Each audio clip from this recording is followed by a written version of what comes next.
Sa presinto, inabutan ng Pasko ang ilang residente sa Maynila na dinampot dahil sa iba't ibang paglabag. May isang nag-ingay gamit ang muffler at nahulihan pa ng droga. Nasa frontline ng balitang yan si Ian Suyu, exclusive. Happy talaga sa Maynila, lalo na ngayong holiday season.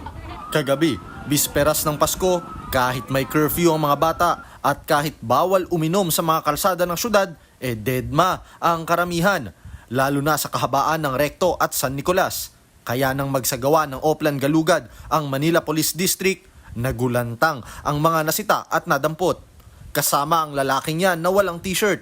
Spotted din ang mga batang nagsasakla sa lamay. Kayo namang mga matatanda, pinapayagan nyo naman. Napaka-consider nyo.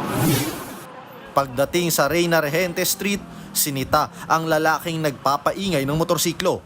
Pero nabistong may droga palang dala si kuya. Kaya kahit nahuli na, sinubukan pa niyang itapon.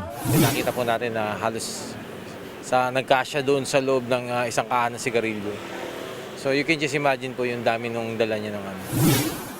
Nakumpiska sa kanya ang kaha ng sigarilyo na may lamang 15 gramo ng ilegal na droga. Nagkakahalaga raw ito ng 102,000 pesos.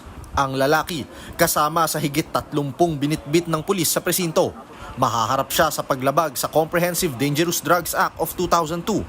17 naman dyan, hinuli dahil sa paglabag sa ordinansang drinking in public. 11 kabataan naman ang dinala at ipinatawag ang magulang. Pare-parehas silang sinalubong ang Pasko sa presinto. Ang operasyon nag-ugat dahil sa reklamo na rin mismo ng barangay.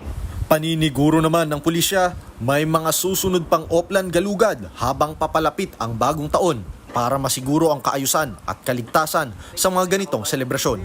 Nagbabalita mula sa Frontline, Ian Suyu, News 5. Mga kapatid, Cheryl Hosing po, maging maalam at may pakialam sa mga napapanahong issue at headlines. Mag-follow at mag-subscribe na sa social media pages ng News 5.